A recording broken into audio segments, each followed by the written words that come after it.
Welcome to the second episode of Torah Ohr TV. I'm David Cheslow, Synagogue President, and we're coming to you today from Torah Ohr's beautiful Sukkah, located behind our building. Sukkah is a beautiful time to be in Florida. We're all enjoying the holiday together, and today we get a chance to share some ideas with you, interview some of our prominent people. Our filming is done by Fred Hadley, who did a terrific job last time, and we enjoy working with Fred. My co-host today is Hilda Merwis, Sisterhood Co-President. Thank you. Well, he told you who I am. My name is Hilda Merwis, and I wish everyone a Chag Sameach.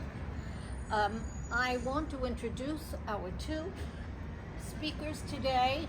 Sarah Lazarus, a lifetime member of Sisterhood, and of course, an active member of our Torah Ohr synagogue, and of course, Rabbi Green, who has been one of the staunch supporters of our education program. And I'm going to be interviewing him so that he can tell us a little bit about all the wonderful things our shul is doing with regard to education. Sarah, what is Volunteers on Standby? Volunteers on Standby is a group that we have on WhatsApp, which gives members of the synagogue the opportunity to help out the synagogue and other members with certain tasks. Now, it should be familiar to you because it was your idea. We started it around this time. It's unique, isn't it? I don't think that anybody else does something like this. I don't think anyone else does anything like this, and we certainly never had it in all the years of Torah Ohr before. And the thing that's so unique about it is that it's people put a task on the WhatsApp app, and then the people who are in the group can then look and see, oh, is this something I can do? Can I be of help? And sad to say, there are many people who would like to be of help, but they're never asked. And this is a way that without committing yourself to doing anything, you can see, is there something I want to do? How could I join such a group? Well, I'm so glad you asked that. So, this is what you have to do. You have to have a cell phone, and you have to get the WhatsApp app.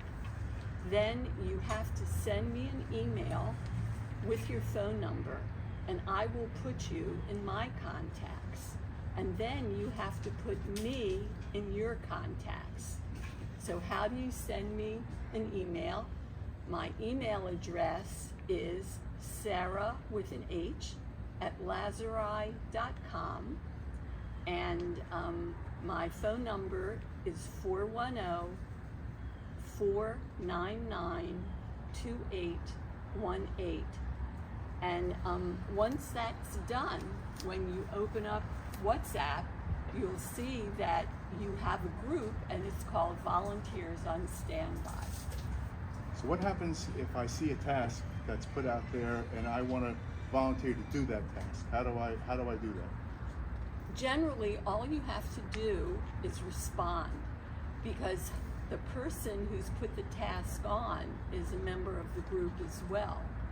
And so they'll see that you've responded, and they'll get in touch with you. Sometimes what happens is, obviously not everybody has a cell phone. That's a smartphone. Hopefully everyone has a cell phone, but not everybody has a smartphone. And so if they can't get WhatsApp, then we include a phone number. And then I just have to say, even though it's been here a year, we're kind of trying to work out the kinks. The best thing to do is to respond, I can do that. And even if you're going to call the person on your own, let the group know that you've taken it up, because that will prevent someone else from calling them. The other thing is that it's wonderful to see people responding, because when you see people responding, you say, hey, I could do something like that, and it really is encouragement and reinforcement. What kind of requests do you generally get, Sarah? Well, the requests vary. There's a group of requests that we've been getting lately that we hadn't gotten initially. Initially, most of the requests were from people in the synagogue because of various projects, like when the new construction in the West Wing was being developed, there was going to be a inauguration. And of course, to get all of the work done for the inauguration, they had about 5 or 6 committees, and the response to those committees was pretty amazing. So it's those kind of things. It could be a need in the office, although we haven't gotten many of them, but it could be a need of at a time when there's a mailing going out or heavy work, or when something needs to be distributed to the membership. That's when extra help is needed beyond our office staff. And I think we're down one, aren't we? We're down one temporarily. We're down one temporarily in the office, and with the season coming up, there may be more calls for that. But some of the calls that I think are really important, and we're going to have to look into it, and we're going to try to get one of our members who's interested in this, are people who need rides to a vaccination appointment, or people who need food picked up at a store that we normally go to, you know, and these are in terms of chesed, of, you know, acts of kindness. And hopefully we'd like to expand the acts of kindness that we do. Now, the wonderful thing about volunteers on standby is that it's two-way. So if you volunteer and you're part of the group and you have a need, then you can put your need on there and hopefully it will get satisfied. And one of the people who has her needs satisfied on a regular basis is the person who picks up the food for Shalosh Shudas. And when she can't make it one week, she merely has to put it up on the app, and someone always volunteers. Sounds like it's a terrific addition to our shul, and you're doing a great job. We're really proud of you, Sarah. Thank you. Well, thank you. My turn. And I'm very pleased to be the one to interview you, Dr. Rabbi Dr. Kevin Green. Very happy. And Rabbi Green is co-chair of the Education Committee. Not the co-chair, you are co-chair with Rabbi Jacobowitz, right? And the vice chair of that committee is Rabbi Dr. Moshe Kranzler, who's also in charge of special events. And we're happy to have both of you vigorous and active in the education sphere. And so I have a few questions for you, if that's all right? Very good. Okay. What education programs will the shul be continuing? Thank you. I want to share that one of the things we're going to be continuing is our Lunch and Learn program, which is very popular. Starting in November, Rabbi Josh Brody. In December, Rabbi Eliyahu Rabovsky. In January, Rabbi Noach Light. And in February, Rabbi Moshe Shakat. Another program that we're continuing is what we call Scholars and Rabbis on Rotation. That's Monday mornings at 10 o'clock. And we're again going to have Professor Harold Rode, Rabbi Dr. Kenneth Chelst, Rabbi David Jacobowitz, who's going to do a special series on Israel by film, and myself as well. During the weekday mornings, we have our regular shiurim, our regular classes. And on Wednesday evenings, again, we're continuing with our Wednesday evening Beit Midrash, but with a slightly different format in that we'll have not just a single presenter, but a series of presenters, among whom will be Rabbi Yosef Kasorla, Mrs. Amy Horowitz, and Rabbi Moshe Wolvovsky. Our special events, as you indicated, coordinated by Rabbi Dr. Kranzler, includes a Yom Iyun, a study day, which will be based on a film visit to Israel led by Shuli Mishkin. Our January scholar in residence, who this year will be Rabbi Menachem Penner, a dean at Yeshiva University, as well as our Siyum Mishnayot, that will be where the speaker will be Rabbi Dr. Schneier Zalman Lehman. In addition, we will continue with our Rabbi Jacob and Pearl Whiteman Memorial Lecture that's given by Dr. Ira Epstein.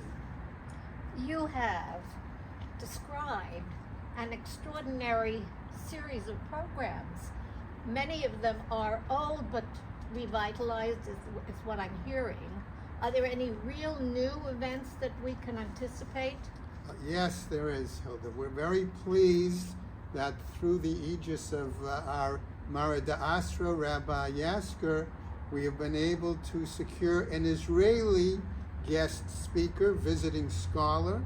This year, Rabbi David Stav, who is the founder, one of the founders, and the current director of Sohar, which is an Israeli rabbinic organization of Zionist Orthodox rabbis that seek to sort of bridge the gap between the religiously observant in Israel and the non-observant in Israel.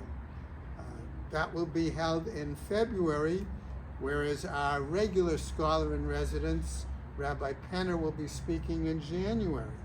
We also have a unique opportunity this year in that we will be hosting, based on an arrangement with Yad Vashem in Israel, one of the chief curators of Yad Vashem will be coming and presenting a very interesting program as well.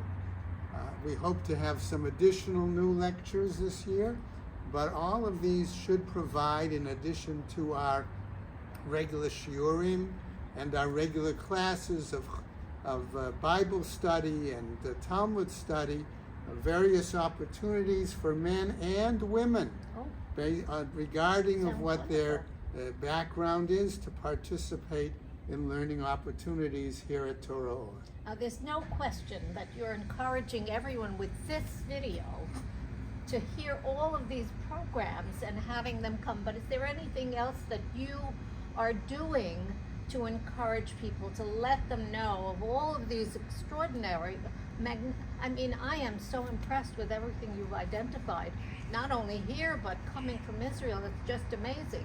What ways are you reaching out to our community to ensure that they're going to take advantage of these marvelous programs? As in past years, we will have a education and program brochure that will list all of these programs, and some that I haven't mentioned, like our men's club that sponsors a variety of book reviews. Yes. And also I understand that Sisterhood has now begun to engage speakers in programs of an educational nature as well. So the shul is really very active in the area of education and spiritual growth, intellectual growth for all of our members. I am so impressed with what you've identified. You could be breathless just repeating all of them. Any special way besides that booklet? How do we reach out to more of our constituents to join in both these activities, especially this education piece? Besides the booklet, is there anything else that you do? Yes, we're very fortunate that we have an outstanding office staff that sends regular emails to indicate each week what the various offerings are in education, some of which are done on Zoom as well, and they include the Zoom link for those that perhaps aren't able to come to the building, and participate directly, or those who haven't come down yet to take advantage of being, as they're snowbirds, take advantage of the facilities. So all of these things are ways by which we encourage our membership to actively be involved educationally. And those newsletters always say, keep that date, keep the date, mark your date down. Yes. Our Very weekly or good. monthly bulletins. Very right. good. Thank you so much. Thank you. Thank you for everything that you do for our shul. So thank everybody. Thanks, Hilda, for being such an outstanding co-host, and Rabbi Green and Sarah Lazarus. I'm sure that the information you provided will be beneficial to everyone. And certainly a special thanks to Fred Hadley for doing the video. Please join us again next month when our special guest will be Karen Moskowitz and Dave Odolny. So from the Sukkah behind Torah Ohr, we say Chag Sameach, everybody, Chag Chag Sameach. Sameach. Sameach. And we'll see you next month.